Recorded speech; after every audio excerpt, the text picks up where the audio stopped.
So I've touched on this a couple times in videos before, but I wanted to make another video on it because I think it's an interesting topic and something I wanted to dive a little deeper into. The idea or the fact that I do not listen to secular music. Pretty much never, at least not like intentionally. I really only listen to like Christian music, or at least Christian-based music. If you want maybe examples, I'll put some examples of stuff I listen to in the description or the comments or something, but why? I guess first of all, one of the reasons is I actually enjoy Christian music, like the kind of stuff I listen to. I actually enjoy that kind of music. I like listening to that stuff. And a big part of that, I guess, to dive in deeper into why I prefer listening to that music as opposed to most secular music, I think you have to look at why do we listen to music in the first place? And the reason for the most part is because it makes us feel a certain way. Maybe it makes us feel energized, or it grabs some kind of emotional response for us, like music. Some music makes us sad,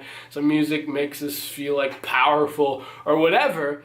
And Christian music makes me feel more in alignment with my soul, with my being, my purpose, my very inner, deep self. Hearing lyrics about, faith or about hope or about love, things like that, those are so good, uplifting, positive things. So I enjoy hearing that, and it gives me that good feeling, which we like to get for music. That's why we listen to music. And you can absolutely get some positive emotional responses or some good feelings from listening to secular music. I'm not saying that, but I think the biggest reason for why I do not listen to secular music, mostly what it comes down to is lyrics. And I'm not saying that all secular music has, vulgar or profane or bad lyrics, but a lot of it does. And that kind of stuff I stay away from because of the lyrics. And here's kind of why. Because I think the biggest experience that most people can share and identify with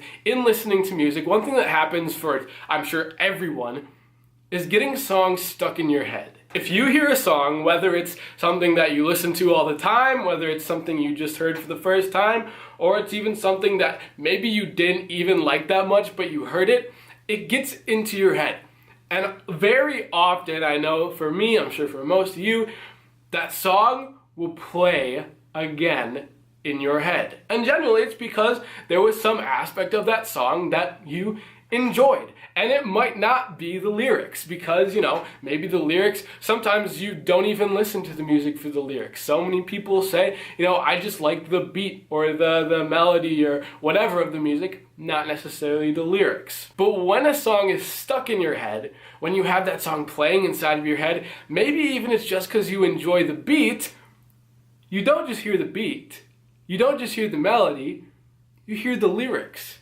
Those words play over and over in your head. And I know from my experience, even, being in the gym where they generally play secular music, from, working out, going to the gym, hearing some of those songs, like, even though I'm not necessarily like listening to them super intentionally, I'll often have those songs playing back in my head later in the day, because that's just what happens when you listen to music. And because of that, I will have those lyrics to the song playing in my head. And very often, a lot of that, secular music doesn't have the best lyrics. And then I have words that are not very uplifting, not very positive, not very in alignment with my faith, running through my head throughout the course of the day. So even without you intending to have those messages going through your head, listening to secular music often will provide those often negative messages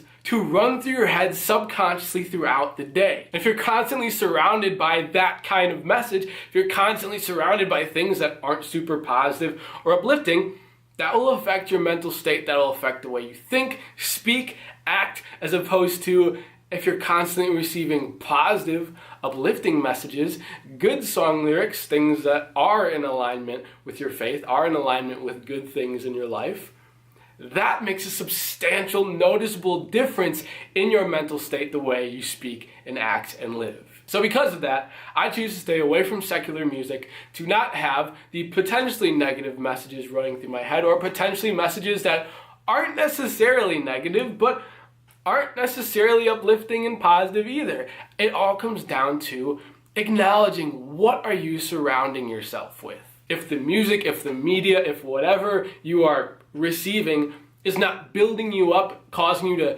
think positive, morally good, uplifting thoughts, maybe realign your media and change some things up. That's my reason. If you don't agree with it, let me know in the comments below. I'd love to talk more about this because this is kind of something that's a big part of my life, I guess. Because music, media are things that we're constantly surrounded with, and if we can acknowledge which things are affecting us in a positive way and which things not so much, they can lead us so clearly towards living a more fulfilling, positive, and better life.